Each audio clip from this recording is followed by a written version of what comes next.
महेश, अतुल, उपासना, सरिता जी, हमसफर और अजय, स्वागत है क्लास में। चलो भैया शुरू करते हैं क्लास।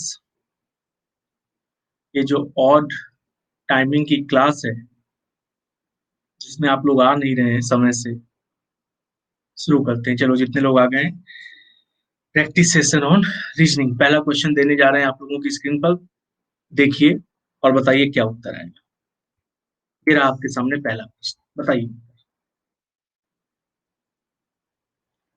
दिए गए कथन के लिए कौन सा या कौन से निष्कर्ष सही होंगे। स्टेटमेंट दिया गया है आपको, स्टेटमेंट के साथ साथ कंक्लूजन्स दिए गए हैं। इन कंक्लूजन्स के लिए इनमें से इन सॉरी स्टेटमेंट के लिए इनमें से कौन सा कंक्लूजन सही होगा ये आपको बताना है। इनइक्वालिटी चैप्टर होता है, दैट इज गणितीय निष्कर्ष। बताइए जरा उत्तर। 40 सेकंड बाद, 50 सेकंड बाद आपको देते हैं पोल।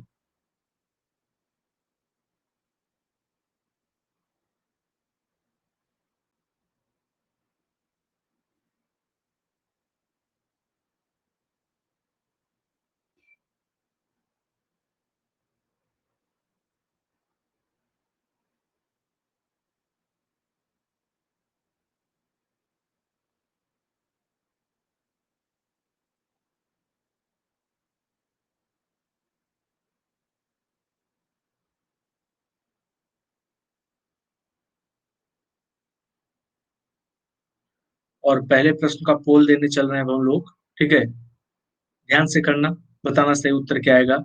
ये रहा पहले प्रश्न का पोल आप सब लोगों के सामने, बताइए उत्तर।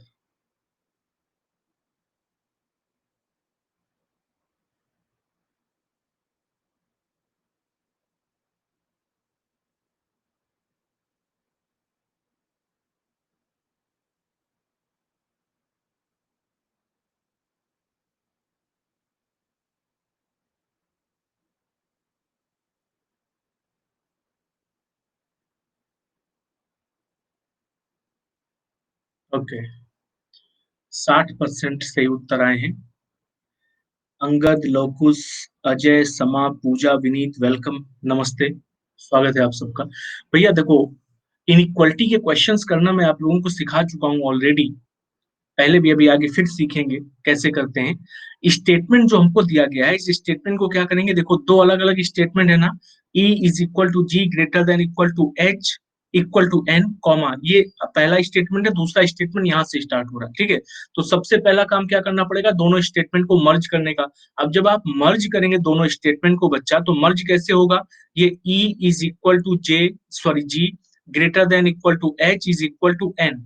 कॉमन क्या है, आगे वाले स्टेटमेंट में अगर देखते हैं तो कॉमन यहाँ पर भी एन है, यहाँ पर भी एन है, दोनों जगह पर कॉमन है।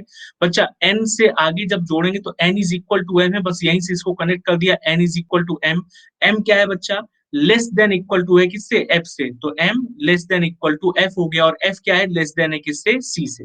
ठीक, ये हमारा स्टेटमेंट बनेगा। अब इस स्टेटमेंट के आधार पर पहला कंक्लूजन उसने क्या पूछा है, एफ और ई के बीच में जब आप निकालेंगे एफ और ई के लिए, तो मैंने एफ लिखा और ई लिखा, ठीक है। एफ और ई के बीच में बच्चा देखो कितना चल रहा है, ये एफ लिखा हुआ है और ये ई लिखा हुआ है। कितने स्टेटमेंट हैं एफ और ई के बीच में, एक दो तीन चार पांच, यही पांच स्टेटमेंट आ रहे हैं कि नहीं आ रहे हैं। तो बच्चा अगर ये जो पांच सिंबल्स हमारे सामने आ रहे हैं, इन पांच सिंबल्स को अगर मैं लिखता हूं तो ये पांच सिंबल हमारे सामने कुछ इस प्रकार से आ रहे हैं कि नहीं। बच्चा ध्यान से देखो, तो मैंने आपको क्या बताया है कि अगर इनइक्वालिटी के अंदर किन्हीं भी दो एलिमेंट्स के बीच में अगर आपको अपोजिट सिंबल मिल जाए, बच्चा ये देखो दोनों अपोजिट सिंबल है कि नहीं। क्या क्या मैंने बताया था कि अगर दो एलिमेंट्स के बीच में आपको इस प्रकार के सिंबल मिल जाए जो क्या हो, एक दूसरे के अपोजिट हो, तो ऐसी स्थिति में किसी को भी प्रेफरेंस नहीं देते। और अगर प्रेफरेंस नहीं देते हैं बच्चा अपोजिट सिंबल्स में, तो क्या करोगे, तीनों कंडीशंस चेक करनी पड़ती है इनइक्वालिटी की। इनइक्वालिटी में जो तीन कंडीशंस होती हैं वो कौन कौन सी, या तो बड़ा होगा या बराबर होगा या छोटा। बच्चा तीनों कंडीशन अगर मिल जाए तो फिर क्या होता है, आइदर, नहीं मिली तो नाइदर। तो बच्चा यहाँ पर देखो दो कंडीशन तो मिल जाएंगी, F is greater than E, F is equal to E, ये दो कंडीशन तो मिल रही ना ग्रेटर और इक्वल की, लेकिन लेस वाली कंडीशन कहीं पर नहीं मिल रही बच्चा, तो पहला वाला कंक्लूजन क्या हुआ, गलत हो गया। इसी प्रकार से दूसरे कंक्लूजन को अगर हम लोग सॉल्व करेंगे, तो बच्चा देखो दूसरा कंक्लूजन क्या है, E is greater than equal to M, तो मैंने ई लिखा और एम लिखा। अब देखो ई और एम के बीच कितने सिंबल आ रहे हैं, एक दो तीन और चार। बच्चा यही चार सिंबल आ रहे हैं ना ई और एम के बीच में। कौन कौन आ रहा है, एक पिताजी और एक हम। तो पिताजी और हमें प्रेफरेंस किसको देंगे, पिताजी को, यानी क्या मिल जाएगा, E is greater than equal to M. तो प्रश्न का सही उत्तर क्या, सेकंड वाला कंक्लूजन करेक्ट है। सेकंड वाला कंक्लूजन क्या है बच्चा, करेक्ट कंक्लूजन है। इसी प्रकार से अगला कंक्लूजन चेक करोगे सी और जी के बीच में, तो मैंने सी लिखा और जी लिखा। अब बच्चा देखो ये सी है और ये जी है, सी और जी के बीच में आप देख रहे होगे तो आपको क्या मिल रहा है, देखो ये सिंबल और ये सिंबल दोनों एक दूसरे के अपोजिट है ना। अगर आप लिखोगे भी सी और जी के बीच में तो आपको यही सिंबल्स मिलेंगे कि नहीं मिलेंगे। और बच्चा जब ये सिंबल मिलेंगे तो देखो दो सिंबल अपोजिट हो गए, फिर से तीनों कंडीशन चेक करो, क्या तीनों मिलेंगी, नहीं, दो मिलेंगी, एक नहीं मिल जाएगी लेस वाली। तो ये भी क्या हो गया, कंक्लूजन गलत। और अंत वाला क्या है बच्चा, सी और एच के बीच में, तो मैंने सी लिखा और एच लिखा। अब देखो सी और एच के बीच कितने सिंबल आ रहे हैं, तो बच्चा सी और एच के बीच में आपको केवल और केवल यही चार सिंबल मिल रहे हैं। कौन कौन से, पिताजी, दादाजी और हम। तो प्रेफरेंस किसको दोगे, मैंने कहा था पिताजी, दादाजी और हम में सबसे बड़े कौन है, दादाजी, तो प्रेफरेंस किसको देंगे, दादाजी को। क्या मिला, सी इज ग्रेटर देन एच। बच्चा ये मिल रहा है ना एग्जैक्टली exactly? यानी कंक्लूजन नंबर 2 और कंक्लूजन नंबर 4 क्या है, करेक्ट है। 1 और 3 क्या हो गए, इनकरेक्ट हो गए। तो प्रश्न का सही उत्तर क्या लगाओगे, केवल conclusion second and fourth correct है, बाकी सारे के सारे गलत। समझ आ गया हो तो थम्स अप बना करके बता देना, नहीं आया हो तो दोबारा पूछ लेना। और जितने भी लोग जुड़ते जा रहे हैं, श्वेता, पूर्णिमा, अमन, माया, आप सबका स्वागत है। नमस्ते साची जी, वेलकम, सबका स्वागत है। चलो भैया, अब हनुमान प्रसाद जी, आपका भी स्वागत है, स्वागत है बच्चा। हम सफर, वेलकम। चलो तो पहला क्वेश्चन इनइक्वलिटी का। बच्चा इनइक्वलिटी देखो, ये टॉपिक अभी तक नहीं पूछे जाते थे यूपी के एग्जाम्स में, लेकिन आप पीछे दो तीन चार जो भी एग्जाम हुए, अगर उन एग्जाम्स को उठा करके देखोगे बच्चा, तो ये एग्जाम में क्वेश्चन धड़ल्ले से पूछे जा रहे हैं। और केवल यूपी के एग्जाम्स में नहीं, ये एनटीपीसी के एग्जाम में यानी रेलवे के एग्जाम में भी पूछा जा रहा है, ये आपका एसएससी के एग्जाम में भी पूछा जा रहा है, ये बैंक के एग्जाम में भी पूछा जा रहा है, हर तरह के एग्जाम में पूछे जा रहे हैं इस तरह के क्वेश्चन बच्चा। ठीक है, तो अब ये मान करके हमको कतई नहीं चलना है कि इतने इतने ये टॉपिक आते हैं। जितने टॉपिक आते हैं रीजनिंग में बच्चा, जितने टॉपिक्स बने हुए हैं, हर टॉपिक से क्वेश्चन पूछा जा सकता है इस समय। ठीक, अगले प्रश्न पर चलते हैं बच्चा, ये रहा आपके सामने, उत्तर बताइए। पम्मी सिंह जी, स्वागत है क्लास में आपका।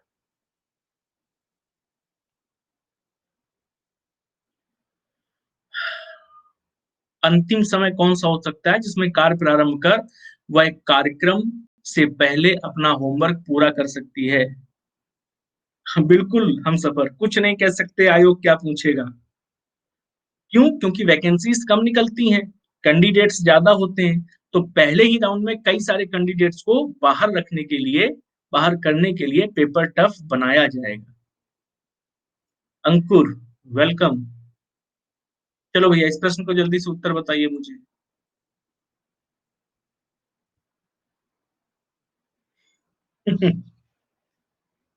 सब कुछ पढ़ लेंगे तो उसी के अंदर पूछेगा ना फिर।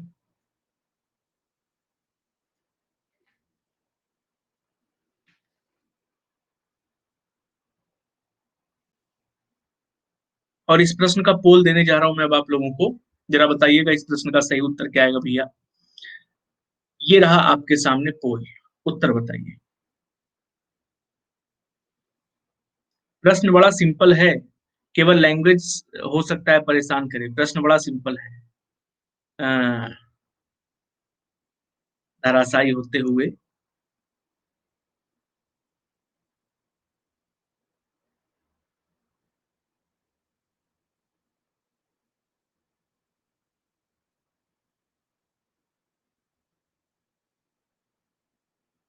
46% सही उत्तर, यानी लगभग आधी जनता, बाकी गलत। देखो बच्चा क्या कह रहा है, सिंपल सा क्वेश्चन है, बस लैंग्वेज का थोड़ा सा खेल है। कह रहा है कि मुस्कान एक महत्वपूर्ण, अच्छा अंगद मैं भी समझाता हूँ बच्चा। कह रहा मुस्कान एक महत्वपूर्ण टीवी कार्यक्रम देखने के लिए 10 पीएम से पहले यानी रात 10 बजे से पहले अपना होमवर्क पूरा करना चाहती है। उसके 5 तैयार विषयों में से प्रत्येक में 40 मिनट का कार्य है। यानी उसको कितने सब्जेक्ट्स का होमवर्क पूरा करना है, 5 विषयों का। ठीक है, और हर सब्जेक्ट का होमवर्क पूरा करने के लिए उसको कितने मिनट का समय लगता है, 40 मिनट का। यानी 5 सब्जेक्ट हैं, पर सब्जेक्ट अगर 40 मिनट का समय लग रहा है बच्चा, तो टोटल समय कितना लगेगा, 200 मिनट का समय लगेगा कि नहीं लगेगा। अब अगर 200 मिनट का समय लगेगा तो इसको घंटे में कन्वर्ट कर सकते हैं ना, कैसे घंटे में कन्वर्ट करोगे बच्चा, आपको पता है कि एक मिनट घंटा बराबर 60 मिनट होता है, यानी 60 +60 और +20 मिनट। तो बच्चा 3 घंटा 20 मिनट का समय निकल करके आया कि नहीं? यानी कि उसको अपने विषयों का 3 घंटा 20 मिनट, अंगद यहीं पर गलती हो गई बच्चा, है कि नहीं? 3 घंटा 20 मिनट का समय लगेगा ना उसको अपना होमवर्क पूरा करने के लिए, और बच्चा 10 बजे से उसका कार्यक्रम शुरू होना है। तो अंतिम समय क्या होगा जब वो अपना होमवर्क पूरा करने बैठे और 10 बजे तक अपने होमवर्क को पूरा कर ले। अंतिम समय क्या होगा? तो बच्चा 10 बजे से क्या करो, 7 बजे, सॉरी 10 बजे से क्या करो, 3 घंटे 20 मिनट क्या करो, घटा दो। तो बच्चा 10 बजे से अगर 3 घंटा घटाओगे तो 7 हो गया, और 7 में 20 मिनट और घटा दो, यानी 6 बज करके 40 मिनट। ये वो अंतिम समय है जब वो अपना होमवर्क पूरा करने बैठेगी, तो रात 10 बजे उसका होमवर्क पूरा हो जाएगा। कैसे बच्चा? 6:40 से 20 मिनट, 7 और 3 घंटे और 10 बजे। ठीक है, तो प्रश्न का सही उत्तर क्या आएगा? बी वाला है। तो मैंने कहा था ना, प्रश्न सिंपल है लेकिन लैंग्वेज में घूम सकते हैं। ठीक, चलो अगला प्रश्न बच्चा समझते हैं क्या आएगा। उत्तर ये रहा आपके सामने, बताइए, सिंपल सा प्रश्न है। चलिए कोई बात नहीं साची, ध्यान से आंसर टिक करो, ठीक है। नवी आलम जी, स्वागत है क्लास में आपका। बताइए भाई इस प्रश्न का उत्तर सभी लोग। सिंपल सा प्रश्न है, केवल और केवल आपको सही कैलकुलेशन करना है।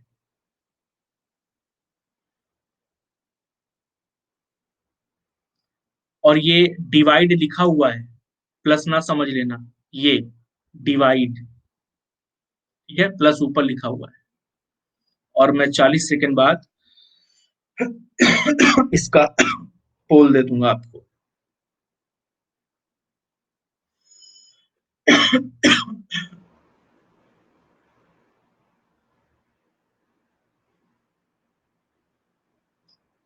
और ये रहा इस प्रश्न का आप लोगों के सामने पोल। उत्तर बताओ। केवल और केवल सीधा सीधा बॉडमास रूल देखो, कितना गलती करते हो भाई, गुणा भाग में भी गलती।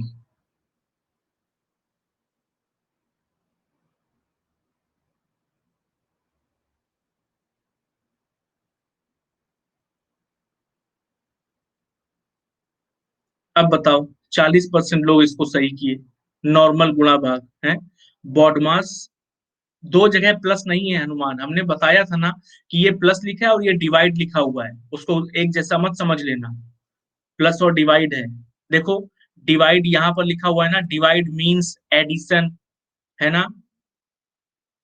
बिल्कुल ऐसे क्वेश्चन में बच्चा बिल्कुल भी टाइम नहीं लगेगा, कैलकुलेशन फास्ट होनी चाहिए। कैलकुलेशन अगर फास्ट नहीं है तो मैथमेटिक्स के क्वेश्चन सॉल्व करने में भी दिक्कत होगी। मैथमेटिक्स में भी दो तीन चार क्वेश्चन सिंप्लीफिकेशन पर आधारित होते हैं केवल और केवल, और यहाँ पर भी एक आधा क्वेश्चन ऐसा पूछ लिया ही जाता है बच्चा। ठीक है, देखो क्या कह रहा है बच्चा, 252 लिखा हुआ है ना, और इंटू का मतलब क्या, उसने कहा इंटू का अर्थ है विभाजित, यानी डिवाइड बाई कितना आ जाएगा बच्चा, 9। फिर माइनस का अर्थ क्या है, तो उसने बोला है माइनस का अर्थ है गुणा करना, यानी इंटू में कितना आ जाएगा, 5। फिर प्लस का अर्थ क्या है बच्चा, घटाना, तो माइनस का 32, और घटाने का अर्थ क्या है, जोड़ना, यानी प्लस का 92। इतना ही लिखा हुआ है ना। अब इसको आसानी से सॉल्व कर सकते हैं बच्चा, 252/9 करोगे तो 9 दूनी 18 बच्चा 7, 9 8 72, 28 × 5 कितना होता है, 20 पंचे 100, 8 पंच 40, यानी 140। और ये कितना, 32 माइनस का प्लस, और प्लस का 92, तो बच्चा 92 - 32 करोगे तो 60 आ जाएगा प्लस का, तो 140 + 60, आंसर कितना आ गया, 200 would be the right answer of this question. अब बताओ, इतना सिंपल क्वेश्चन था, इसके बावजूद गलत किया आप लोगों ने, है, गलत किया कि नहीं किया? बच्चा ऐसे क्वेश्चन को गलत नहीं करना है, बॉडमास रूल का प्रयोग करना, ये मैथमेटिक्स में भी आता है। ठीक, अगला प्रश्न ये रहा आपके सामने, उत्तर बताइए।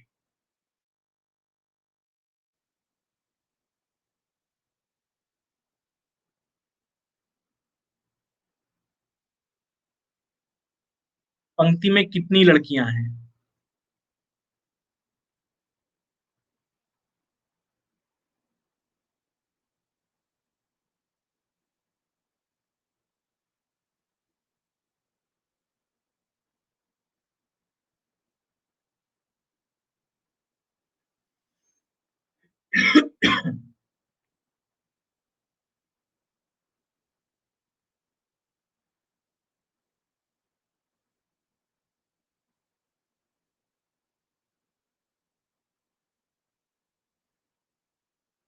सिंपल सा प्रश्न है।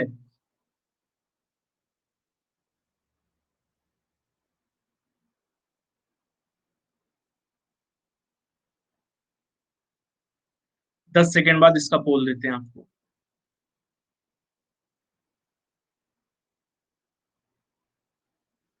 और ये रहा इस प्रश्न का आप लोगों के सामने पोल, बताइए क्या उत्तर आएगा।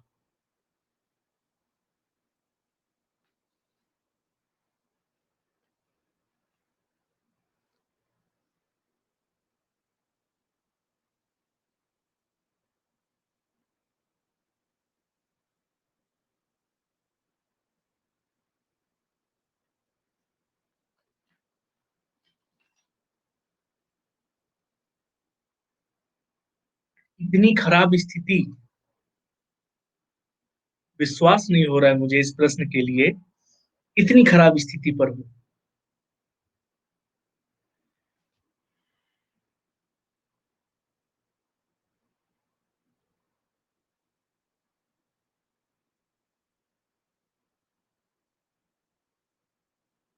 अच्छा, चलो मैं सॉल्व करके दिखाता हूँ। बच्चा, यूपी पुलिस, एनटीपीसी और जेल वार्डन, मिक्स क्वेश्चन है तीनों की। क्या कह रहा है प्रश्न में, जरा ध्यान से समझना। उत्तर की ओर मुंह करके खड़ी लड़कियों की एक पंक्ति में रीना पल्लवी के बाईं ओर 10वें स्थान पर है। ठीक है, यानी हमारे सामने कुछ लड़कियां हैं, जो लड़कियां उत्तर की ओर मुंह करके एक पंक्ति में खड़ी हैं, और उन पंक्तियों में खड़ी लड़कियों में से उसने हमको बोला है कि रीना पल्लवी के बाईं ओर 10वें स्थान पर है। यानी बच्चा, रीना की जो पोजीशन है वो किस पर डिपेंड कर रही है? रीना की पोजीशन पल्लवी पर डिपेंड कर रही है। जब तक पल्लवी की पोजीशन को फिक्स नहीं करोगे, रीना की पोजीशन को फिक्स नहीं कर सकते। आगे बोला है जो दाएं छोर से 21वें स्थान पर है। जो किसके लिए आता है बच्चा? Second person. सेकेंड पर्सन कौन है? पल्लवी। यानी पल्लवी दाएं छोर से 21वें स्थान पर है। तो बच्चा ये दाया छोर हुआ ना आपका, दाएं छोर से 21वें स्थान पर कौन है बच्चा? पल्लवी। दाएं छोर से 21वें स्थान पर पल्लवी है। जैसे ही आपको पल्लवी का स्थान पता चल गया, तो उसने बोला है ना, रीना पल्लवी के बाईं ओर 10वें स्थान पर है। अब बच्चा एक बात बताओ, पल्लवी का स्थान तुमको पता है दाएं से 21वां, इसके बाईं ओर जाना है बच्चा। कितने स्थान जाना है बाईं ओर? 10 स्थान। राइट से लेफ्ट की ओर जा रहे हो तो वैल्यू जुड़ जाएगी ना। कितनी बार बताएं इस बात को कि लेफ्ट से राइट जाओ या फिर राइट से लेफ्ट जाओ, वैल्यू क्या होगी? हमेशा ऐड होगी। और अगर लेफ्ट से लेफ्ट या राइट से राइट जाओगे तो वैल्यू हमेशा क्या होगी? सब्सट्रैक्ट होती है। समझाए ना कई बार। नमस्ते आलोक, खुश रहो बच्चा, नमस्ते। तो अब बच्चा ये बात बताओ, रीना पल्लवी के बाईं ओर 10वें स्थान पर, तो 21 में 10 जोड़ोगे, राइट से लेफ्ट जा रहे हो, यानी 31वें स्थान पर कौन है बच्चा? 31वें स्थान पर रीना है। कहां से? राइट हैंड साइड से। आगे बढ़ते हैं। कह रहा है यदि मालिनी जो बाएं छोर से 17वें स्थान पर है, रीना के दाहिनी ओर चौथे स्थान पर है।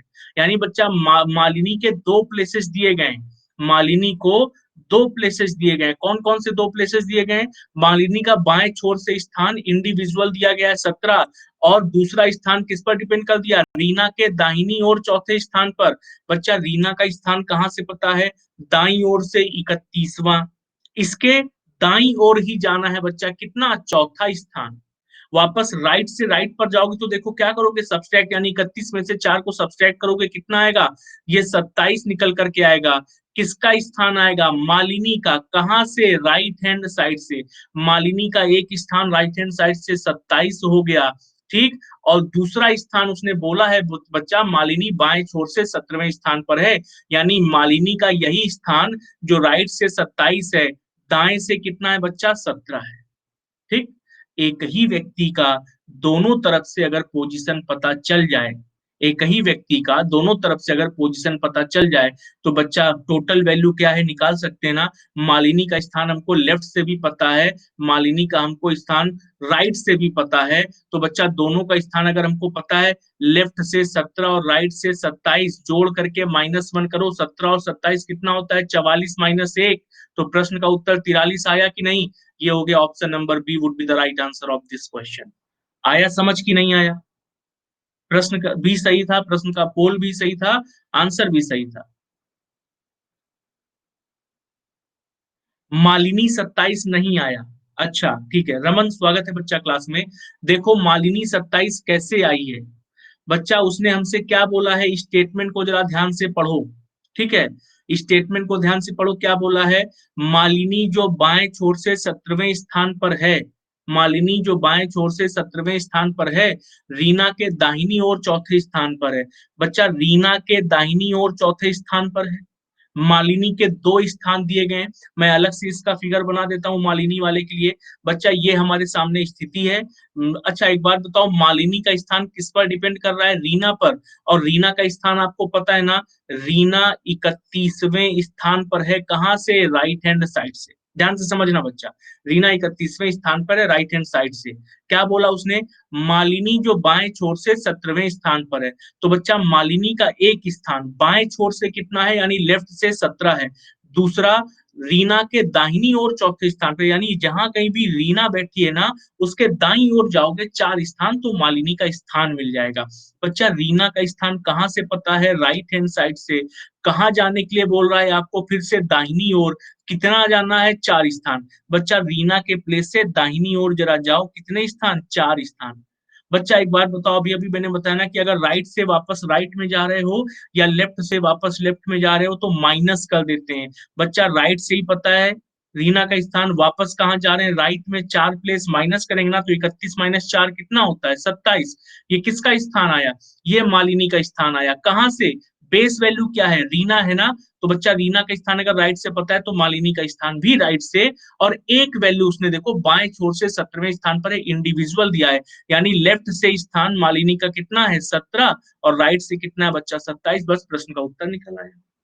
क्लियर हो गया अभी सबको, टाइम पूरा दिए थे अनुमान हम। अगले प्रश्न पर चला जाए।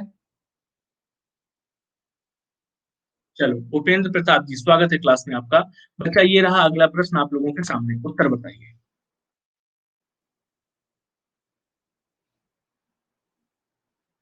पुनर्गठन के बाद प्राप्त सीरीज में अंक 3 के बाईं ओर तीसरा अंक कौन सा होगा, ये पूछ रहा है।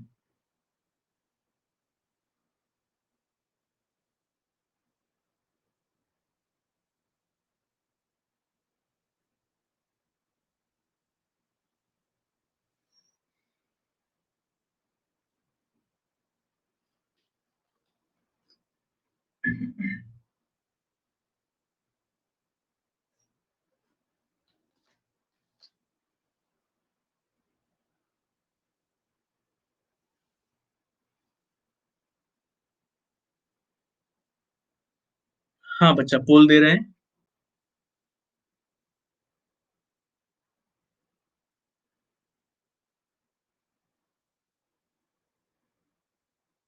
और इस प्रश्न का पोल देने जा रहे हैं आप लोगों को। ये रहा इस प्रश्न का पोल आप लोगों के सामने, बताइए सही उत्तर क्या आएगा।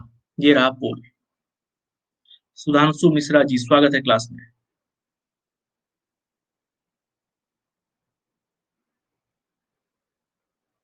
सिंपल सा प्रश्न है, केवल जितना जितना वो बोलता जा रहा है इंस्ट्रक्शंस में, उतना उतना चेंज करते जाएंगे प्लेसेस को, और हमको सही उत्तर मिल जाएगा।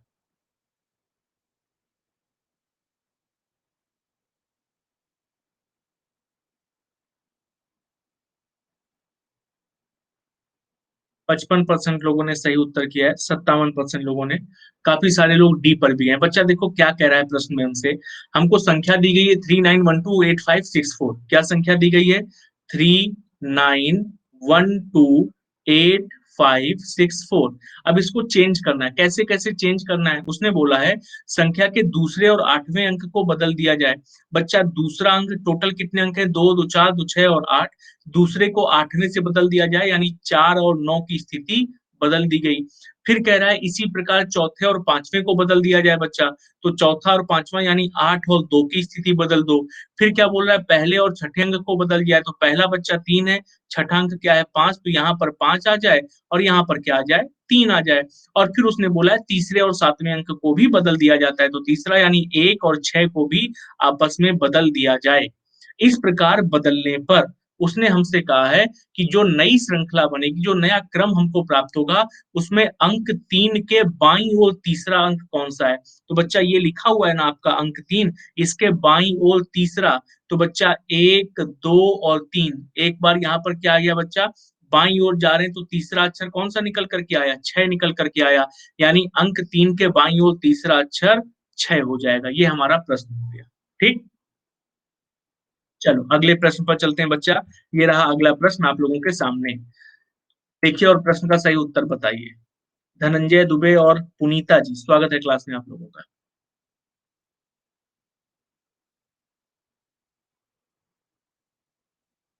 बड़ा ही सिंपल सा प्रश्न है, सही से करना गलत नहीं होगा।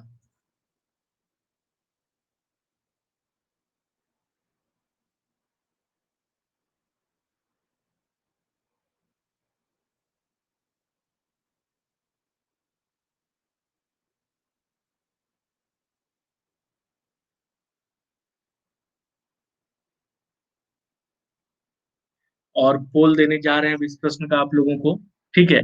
उसने पूछा है निम्नलिखित में से कौन सा कथन निश्चित रूप से सत्य नहीं है। ये रहा इस प्रश्न का पोल आप सब लोगों के सामने, उत्तर बताइए।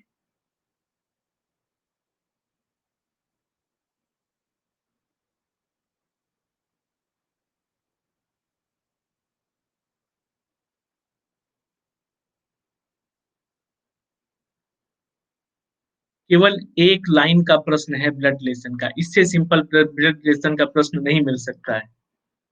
कितना सिंपल प्रश्न है।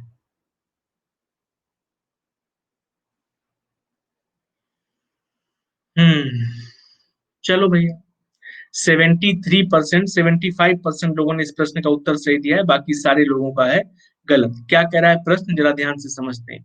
तो उसने हमसे बच्चा प्रश्न में बोला है कि के जो है वो एन और एक्स का भाई है, ठीक है। के जो है वो एन, और देखो कह रहा टाइम कम दिए। देखो प्रश्न देखो पहले, टाइम ज्यादा दिए। के कह रहा है एन और एक्स का भाई है, के, ठीक है। ये है बच्चा के, और के बारे में उसने क्या बोला? भाई है, किसका भाई है? एन और एक्स का भाई है, ठीक। इसके बाद कह रहा है वाई एन की माँ है। वाई बेटा माँ है, किसकी माता है? एन की, तो ये वाई हो गया। वाई एन की माँ है। और जेड के पिता है, तो बच्चा जेड हो गए पिता, किसके पिता हो गए? के। बस इतने ना स्टेटमेंट दिया है, इतने ना स्टेटमेंट दिया, वो कुछ तो नहीं दिया स्टेटमेंट में। अब आपको पता है कि के भाई है एन का और एन की माता वाई है, के का पिता जेड है, तो बच्चा जेड और वाई आपस में विवाहित हो गए, बस बन गया फिगर। अब उसने आपसे पूछा क्या, कह रहा कौन सा कथन सत्य नहीं है? निश्चित रूप से सत्य नहीं हो सकता है। तो बच्चा निश्चित रूप से सत्य नहीं हो सकता क्या? कह रहा के जेड का बेटा है, आपको दिख रहा है ना कि के जेड का बेटा है, ये तो सही कथन है। वाई जेड की पत्नी है, सही कथन है। के वाई का बेटा है, तो देखो के भी वाई का बेटा होगा, सही कथन है, ठीक है। के का पिता जेड है और जेड पति है वाई का, तो के वाई का भी बेटा होगा। जेड एक्स के पिता है, बिल्कुल ठीक है बच्चा। के का पिता कौन है? जेड, और के किसका भाई है? एक्स का, तो जेड एक्स का भी पिता होगा। एन एक्स का भाई है, क्या बता सकते हैं? कभी नहीं। एन का तो जेंडर ही नहीं क्लियर ना, एन का तो जेंडर ही नहीं क्लियर। और अगर एन का जेंडर ही नहीं क्लियर है बच्चा, तो एन एक्स का भाई है कि नहीं, ये इस प्रश्न का सही उत्तर नहीं हो सकता। यानी निश्चित रूप से ये क्या है? गलत है। सारे आंसर चेक करने पड़ ले, इसलिए टाइम लग गया। बच्चा सारे आंसर चेक करना, ये प्रश्न इतना सिंपल है कि ऑप्शन तो सारे ही चेक करने पड़ेंगे, लेकिन प्रश्न इतना सिंपल है कि आंसर केवल देख करके बताया जा सकता है, प्रैक्टिस से आ जाएगा, डोंट वरी, ठीक। चलो अगले प्रश्न पर चलते हैं बच्चा। ये रहा अगला प्रश्न आप लोगों के सामने, उत्तर बताइए। जिस प्रकार भाखड़ा संबंधित है सतलज से, उसी प्रकार असवान संबंधित है किससे? ये आपको बताना है। एनालॉजी का प्रश्न है, सही उत्तर क्या होगा जरा बताइए। जिस प्रकार भाखड़ा संबंधित है सतलज से, आसवान ऐसे ही नाम है, जैसे भाखड़ा एक नाम है, जैसे हनुमान प्रसाद एक नाम है, जैसे डीसी मिश्रा एक नाम है, वैसे आसवान भी एक नाम है केवल बच्चा। और ये रहा आप लोगों के सामने इस प्रश्न का पोल, बताइए। क्या उत्तर आएगा?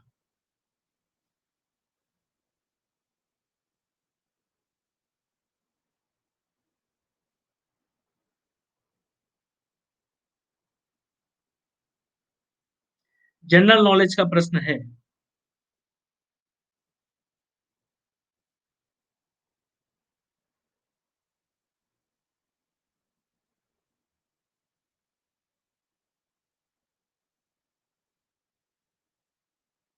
चलो, केवल 26% लोगों ने सही किया है।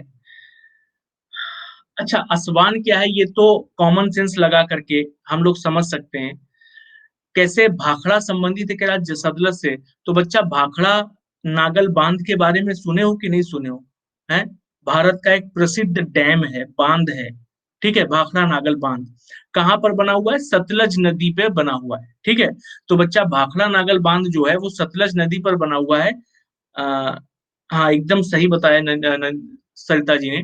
उसी प्रकार से कह रहा है, जो असवान बांध है बच्चा, असवान भी क्या है? एक बांध है, डैम। असवान बांध किस नदी के किस नदी पर बना हुआ है बच्चा? तो असवान बांध जो बना हुआ है वो नाइल नदी पर बना हुआ है। किस पर बना हुआ है? नाइल नदी पर। मुझे पता था कि आप में से बहुत सारे लोगों को असवान बांध के बारे में नहीं पता होगा। प्रश्न देने के बाद मुझे समझ आ गया था। लेकिन पता होना चाहिए। क्यों पता होना चाहिए? ये जनरल नॉलेज का क्वेश्चन है। असवान इजिप्ट में नील नदी के किनारे बनाया हुआ एक बांध है। कहां पर? भारत का नहीं है, इजिप्ट का है। ठीक है, इजिप्ट में 1960 में असवान बांध बनाया गया था, नाइल नदी के किनारे। अब जीके का प्रश्न क्यों है ये?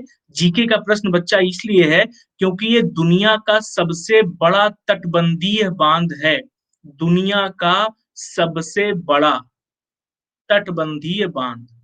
ठीक है, इस वजह से ये जनरल नॉलेज का क्वेश्चन है और ये आपको आना चाहिए। बच्चा, ये अब जनरल नॉलेज का क्वेश्चन हो गया ना। आपसे प्रश्न पूछा जा सकता है ना कि वर्ल्ड लार्जेस्ट इम्बैंकमेंट डैम कहाँ पर है? इजिप्ट में है। कब बनाया गया था? 1916 बनाया गया था। ठीक है, इस वजह से याद होना चाहिए। अभी याद रखना इसको। नमस्ते रीता जी, नमस्ते, वेलकम।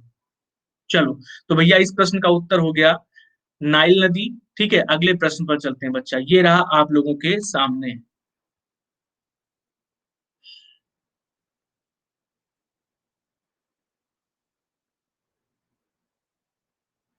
चलो, कभी सोचते हैं इसके बारे में भी। अतुल, इस प्रश्न का सही उत्तर बताइए अच्छा सभी लोग अब।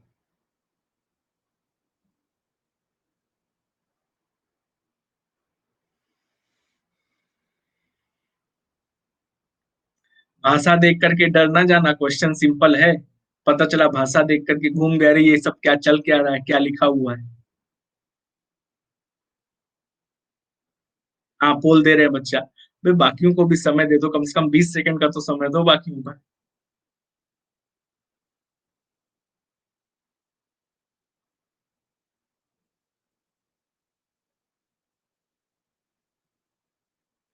चलो, इस प्रश्न का पोल बच्चा ये रहा आप सब लोगों के सामने। बताइए उत्तर क्या आएगा।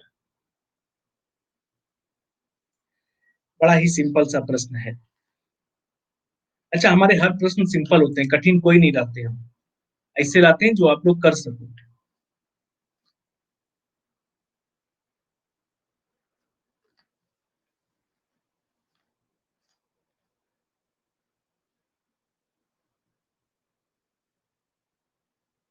आलोक बहुत टैलेंटेड बच्चा है और सबको ऐसा ही होना चाहिए, और टैलेंट बनना चाहिए, आलोक से भी ज्यादा टैलेंट बनना चाहिए।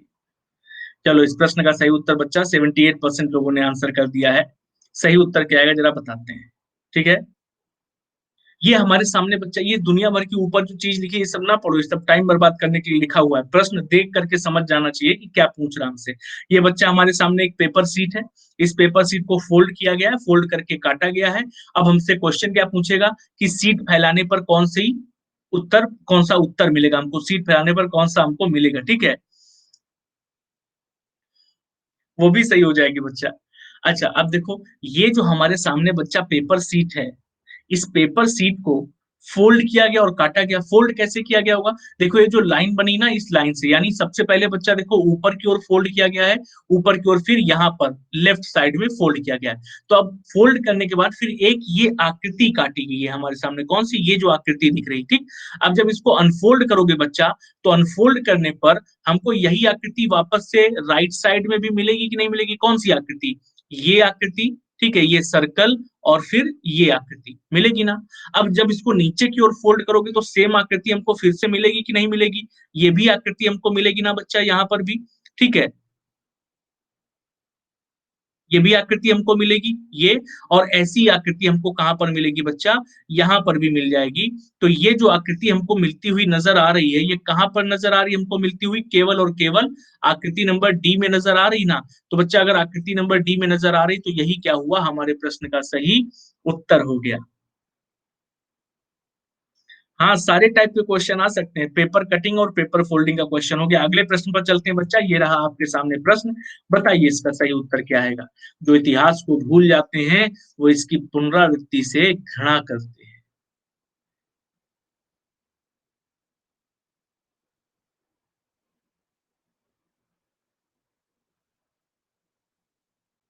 सिंपल सा प्रश्न है, बताओ जरा उत्तर क्या आएगा।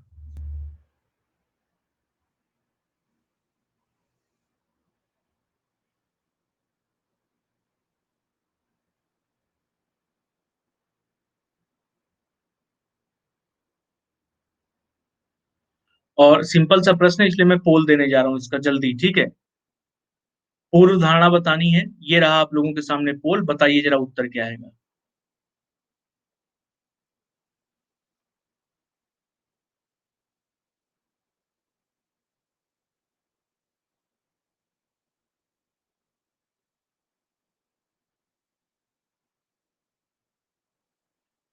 पांचों टाइप के उत्तर आ गए यार।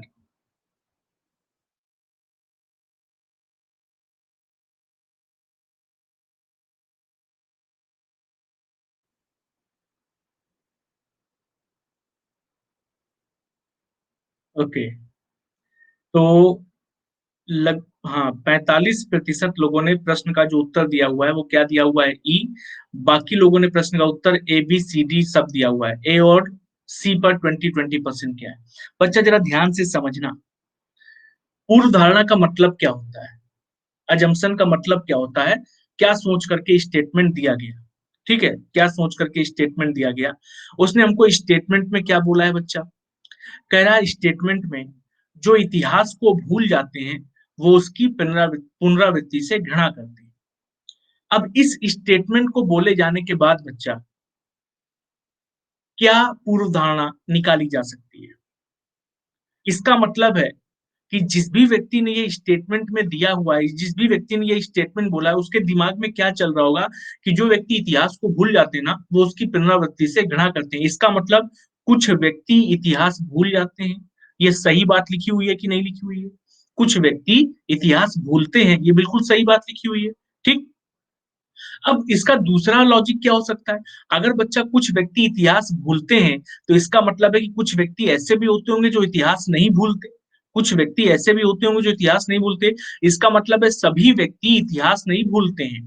सभी व्यक्ति इतिहास नहीं भूलते हैं। कुछ व्यक्ति ऐसे हैं जो इतिहास भूल जाते हैं। ठीक है, तो उसके बारे में तो ऊपर लिखा गया बच्चा कि कुछ व्यक्ति इतिहास भूलते हैं, और जो दूसरे वाले में उसने बात लिखी है कि सभी व्यक्ति इतिहास नहीं भूलते हैं। इसका दूसरा मतलब यही होगा ना कि कुछ व्यक्ति इतिहास भूलते हैं और कुछ व्यक्ति इतिहास नहीं भूलते, तो इसको भी तो सही करेंगे कि नहीं करेंगे? दोनों ही पूर्व धारणाएं निकाली जा सकती हैं गिवन स्टेटमेंट के आधार पर, कि नहीं निकाल सकते? हाँ या ना?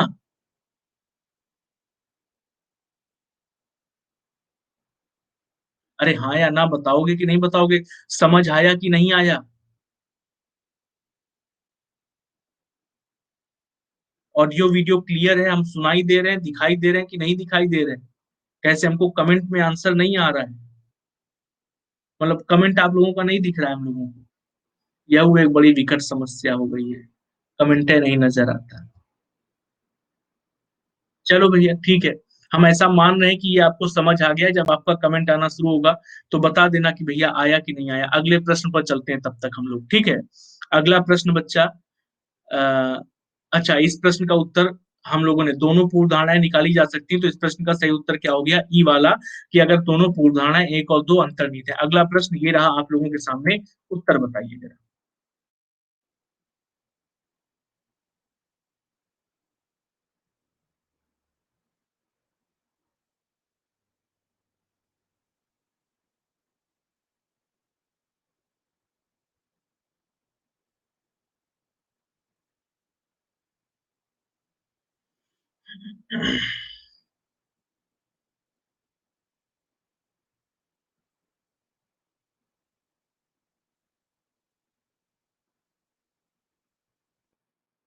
क्वेश्चन मार्क की जगह पर क्या आएगा इस नंबर सीरीज में?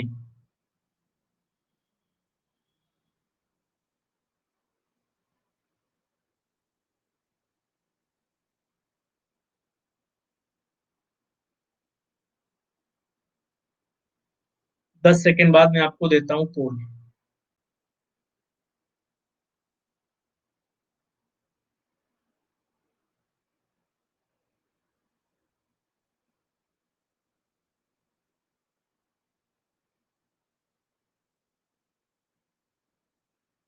और ये रहा इस प्रश्न का पोल आप लोगों के सामने, बताइए क्या उत्तर आएगा।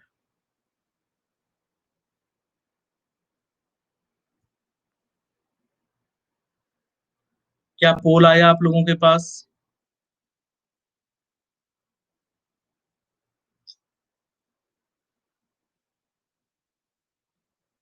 हमारा नेटवर्क एकदम चकाचक है।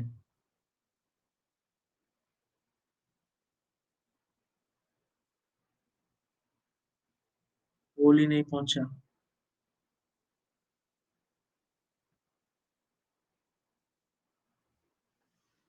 बड़ी विकट समस्या है इस।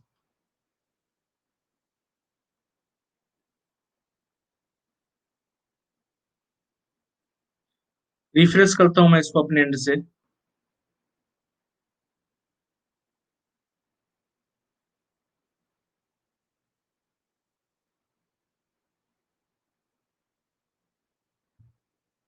चलिए, तो ये जो बीमारी है, नए सिस्टम पर, नए सिस्टम यानी कि जब से ये अपडेशन हुआ है, नए कंडीशन पे क्लास चलती है जो, जिसमें कभी कभी पोल रुक जाता है, नहीं पहुंचता आप लोगों के पास, कभी कभी आप लोगों का मैसेज नहीं दिखता है, कमेंट नहीं दिखता है मुझे, ये एज इट इज चल रही है।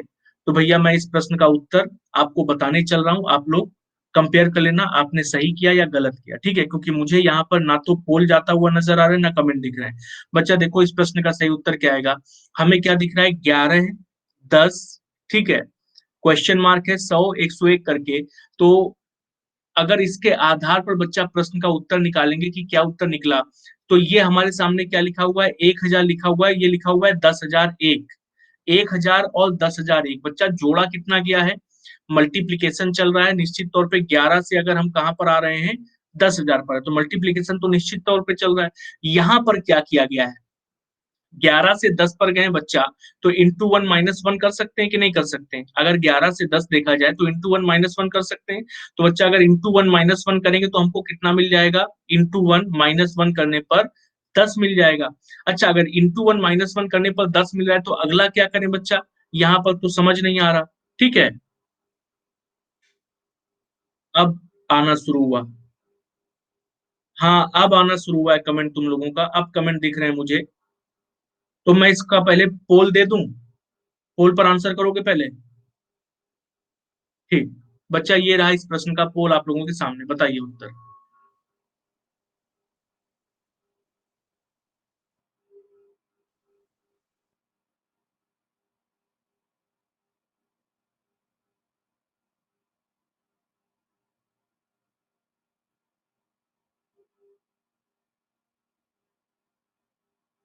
अच्छा, ये सिस्टम, ये यार जब से पता है अपडेट, लास्ट जो अपडेट हुआ है ना लोग, तब से प्रॉब्लम हो रही है। ठीक है, और मैं प्रयास कर रहा हूँ इसको पुराने वाले सिस्टम में चलाने की, लेकिन पुराने वाले सिस्टम में चलती नहीं है। मतलब पुराने वाले सिस्टम, मतलब पुराने वाले जो उसका यूजर इंटरफेस था उस पर चलाने का प्रयास कर रहे हैं, उस पर चलती नहीं। अब इससे जो है होता क्या है कि एक्सपीरियंस हैम्पर होने लगता है। अब आप में से बहुत सारे बच्चे जैसे पता चला 10 मिनट इसी चीज में बैठे हुए तो 10 मिनट बच्चा क्लास में वेट थोड़ी ना करेगा, बच्चा तो उठ करके तुरंत निकल लेगा। लेकिन अब क्या बताया जाए।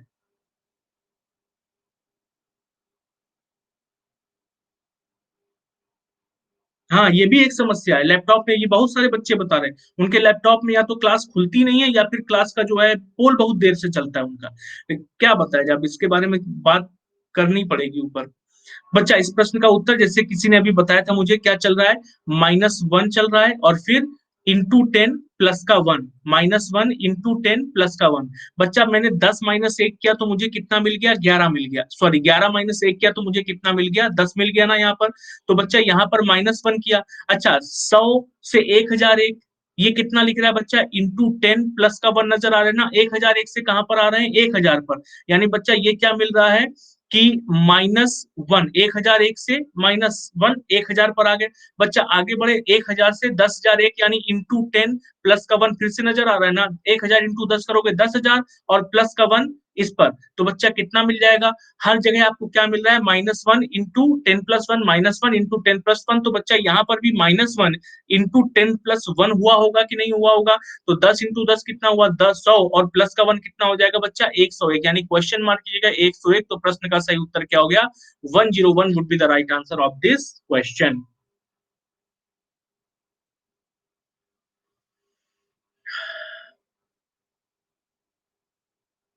अरे वहू नहीं कर सकते हैं लोकुस, मना है टेलीग्राम चैनल के बारे में बातचीत करना भी।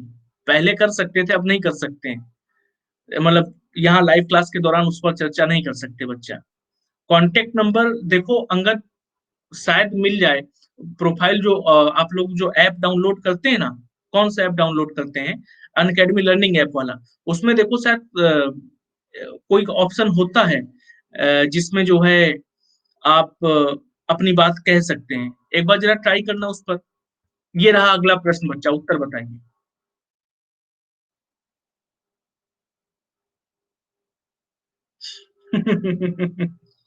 हाँ, एकदम हनु ने सही बात लिखी है। टेलीग्राम चैनल के बारे में बातचीत करने पर 25,000 रुपए का जुर्माना लग जाएगा। एकदम करेक्ट है। इस प्रश्न का जरा उत्तर बताओ मुझे, क्या उत्तर आएगा। थोड़ा सा फंस सकते हैं यहाँ पर आप लोग। क्वेश्चन समझा दें। अच्छा ठीक, चलो क्वेश्चन समझा देने पहले। कह रहा है कि हमारे पास 1 2 3 और 4 चिन्हित नीचे दिए गए आकृतियों में से, ये जो बच्चा 1 2 3 4 आकृतियां दी गई हैं, उस आकृति का चयन करें जो आकृति एक्स में डॉट। बच्चा ये जो आकृति एक्स दी गई है, इस आकृति एक्स में डॉट यहाँ पर है, डॉट यहाँ पर है।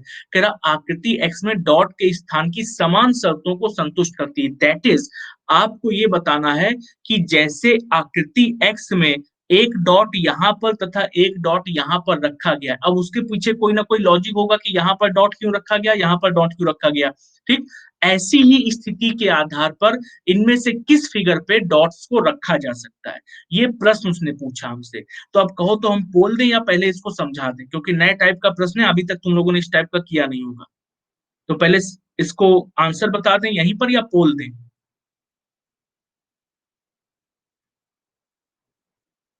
पोल दे दें, चलो भैया। तो हम पोल दे देते हैं इस प्रश्न का आप लोगों को। ये रहा आप लोगों के सामने इस प्रश्न का पोल, उत्तर बताओ। नाजिया, स्वागत है बच्चा क्लास में।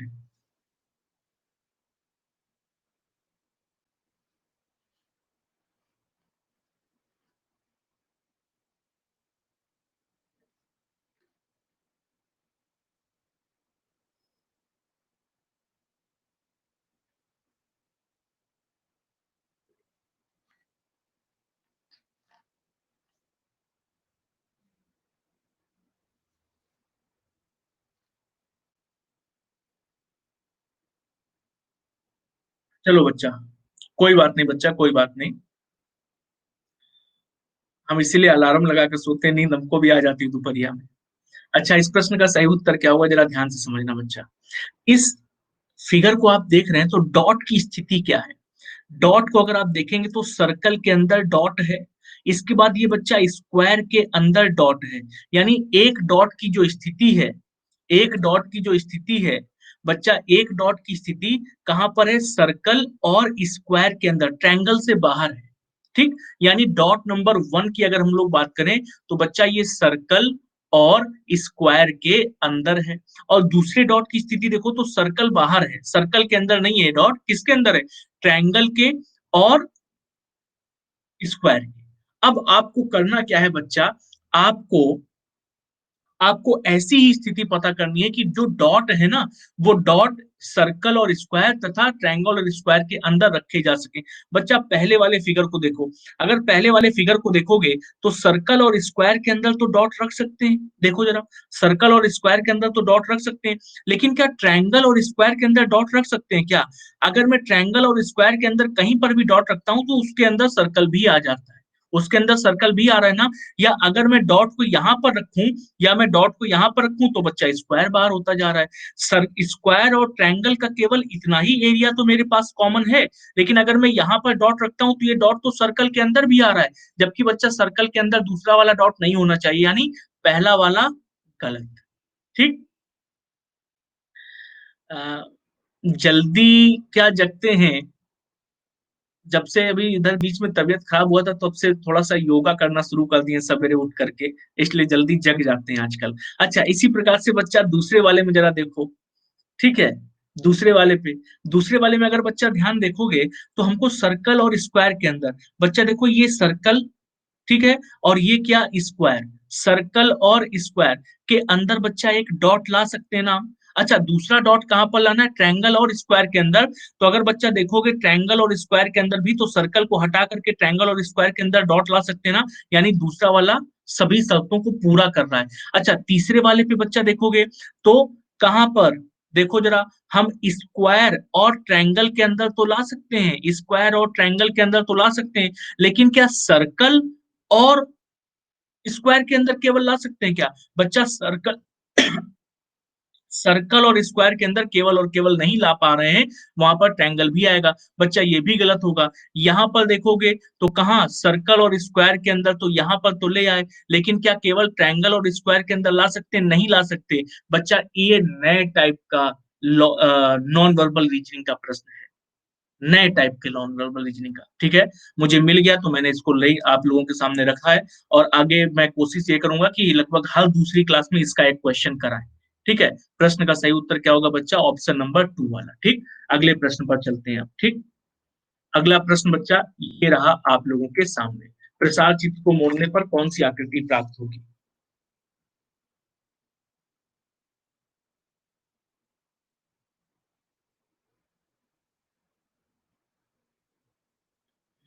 और ये पूछा गया क्वेश्चन है, मतलब ये जो क्वेश्चन मैं आप लोगों के सामने पीछे वाला रखा था, ये पूछा गया क्वेश्चन है।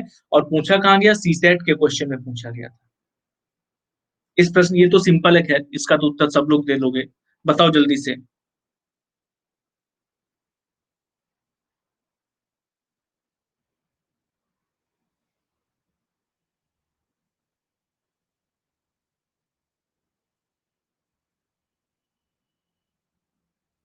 और ये रहा इस प्रश्न का पोल आप लोगों के सामने, उत्तर बताओ।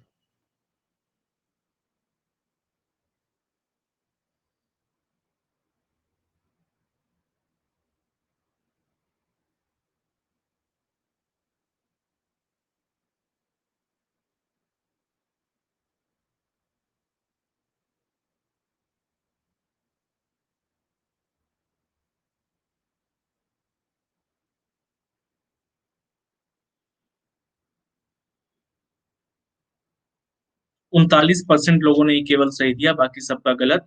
बच्चा सही उत्तर क्या आएगा? मैं आपको डाइस को, सिंपल है सरिता जी, देखो कैसे आ जाएगा, बहुत सिंपल है, जितने भी लोगों ने गलत किया ध्यान से समझना। अच्छा, मैंने आपको क्या समझाया बच्चा, जब भी आपको ओपन डाइस दी जाए तो ओपन डाइस में क्या करो?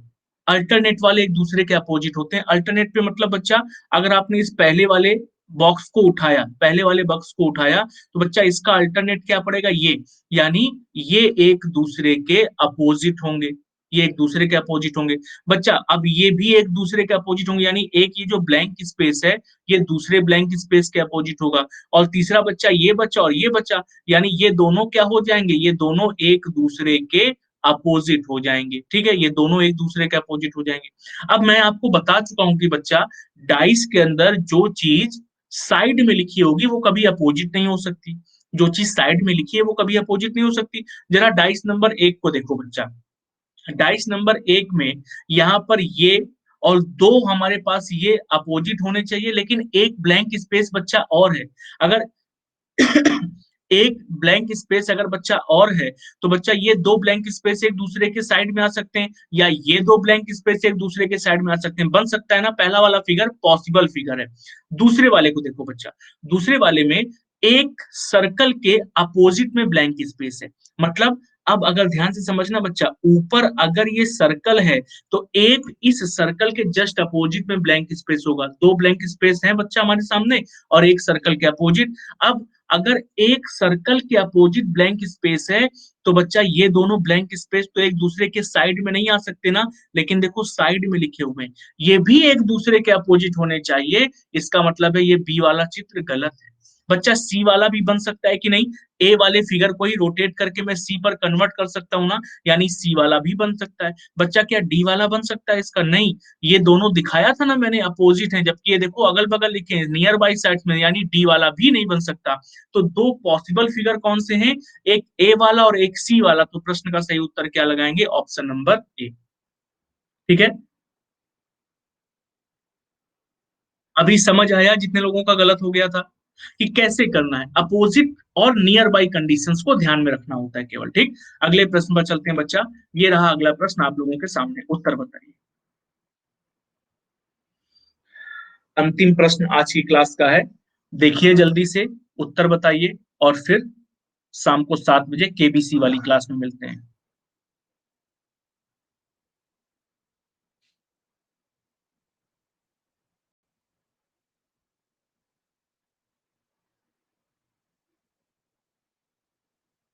पढ़ लिया होगा अब तक। कथनों के बीच सही संबंध बताना था। दो कथन दिए गए हैं, कथन और कारण एवं प्रभाव का क्वेश्चन है। और अब मैं इस प्रश्न का पोल देने जा रहा हूं आप लोगों को। ठीक है।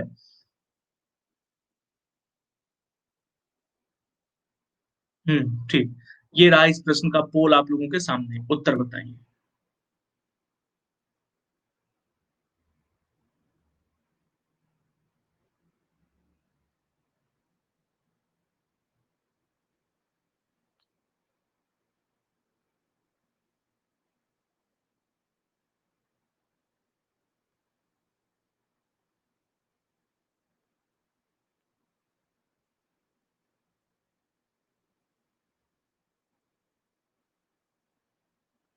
बयालीस परसेंट लोग डी पर गए हैं, बाकी लोग ए बी सी डी सब जगह। लीडर बोर्ड देख लेते हैं बच्चा। यह है लीडर बोर्ड की स्थिति। पहले पर सरिता जी, दूसरे पर हनुमान और तीसरे पर लवकुश। इसके बाद बाकी सारे लोग हैं। ठीक है, चलो। लीडर बोर्ड की स्थिति देखने के बाद बच्चा जरा इस प्रश्न का उत्तर समझो। सिंपल सा प्रश्न है ये, है कि नहीं? अगर ये सिंपल सा प्रश्न है तो इसका उत्तर सबका आ जाना चाहिए। बच्चा दो कथन है। पहला कथन कह रहा है चालू वर्ष में शहर में दिन का औसत तापमान पिछले 10 वर्ष के औसत तापमान की तुलना में लगभग 2% बढ़ गया है। बच्चा ये कारण है कि प्रभाव? ये कारण है कि प्रभाव? ये प्रभाव है ना, है? ये प्रभाव है कि नहीं है? अगर पिछले 10 वर्षों की तुलना में औसत तापमान शहर का इस वर्ष 2% बढ़ गया है, इसका मतलब है कि शहर में प्रदूषण की मात्रा लगातार बढ़ती जा रही होगी, और औसत तापमान में 2% की वृद्धि हो गई, 2 डिग्री की वृद्धि हो गई। ठीक है, यानी पहले वाले में तापमान की वृद्धि का कारण कुछ और होगा, लेकिन ये जो चीज लिखी गई कि 2% बढ़ गया, तो बच्चा बढ़ जाने के बाद तो ये प्रभाव हो गया ना। ठीक। अच्छा, पहला वाला प्रभाव हुआ। दूसरा वाला क्या बोल रहा है बच्चा? कह रहा पिछले वर्ष की तुलना में राज्य के ग्रामीण इलाकों में रह रहे अधिकतर लोगों ने शहरी इलाकों में विस्थापित होना आरंभ कर दिया है। ठीक है, पिछले वर्ष की तुलना में जो राज्य के ग्रामीण इलाके थे वहां से बहुत सारे लोग अब शहरों की ओर रुख कर रहे हैं। शहरों की ओर आकर के, शहरों में आकर के बस रहे हैं। अब एक बात बताओ बच्चा, पहले स्टेटमेंट और दूसरे स्टेटमेंट में क्या आपस में कोई कॉमन चीज हो सकती है? एक में वो क्या कर रहा है, टेम्परेचर के बढ़ने की बात कर रहा है, और दूसरे वाले में कह रहा है माइग्रेंट्स की। कि लोग गांवों से उठ करके शहर में आकर के बस रहे हैं, तो बच्चा शहरों में आकर के बसने के पीछे का भी कोई ना कोई कारण होगा ना। यानी ये क्या दिया हुआ है, प्रभाव दिया हुआ है। और अगर बच्चा ये भी प्रभाव है, ये भी प्रभाव है, तो प्रभाव दो प्रकार के होते हैं, या तो स्वतंत्र कारणों का होगा या तो सामान्य कारण का। बच्चा सामान्य कारण तो किसी कंडीशन में नहीं लग रहे, क्योंकि एक में माइग्रेंट्स की बात कर रहा है, एक में टेम्परेचर के बढ़ने की बात कर रहा है, तो सामान्य कारण तो नहीं हो सकता। इसका मतलब है बच्चा दोनों क्या है, अलग अलग कारणों के यानी स्वतंत्र कारणों के परिणाम है। तो प्रश्न का सही उत्तर क्या हो जाएगा, D would be the right answer of this question. ठीक है, ये थी आपकी आज की क्लास, कर हर मैदान फतेह, यूपीएसआई, जेल वार्डर और एनटीपीसी के लिए। अब इस क्लास को यहीं पर करते हैं खत्म। शाम को 7 बजे फिर मुलाकात करेंगे अपनी केबीसी वाली क्लास के अंतर, और फिर से रीजनिंग के बेहतरीन प्रश्नों को सॉल्व करेंगे। अभी के लिए थैंक यू सो मच, ध्यान रखना अपना अपना, take care and bye. Thank you so much everyone.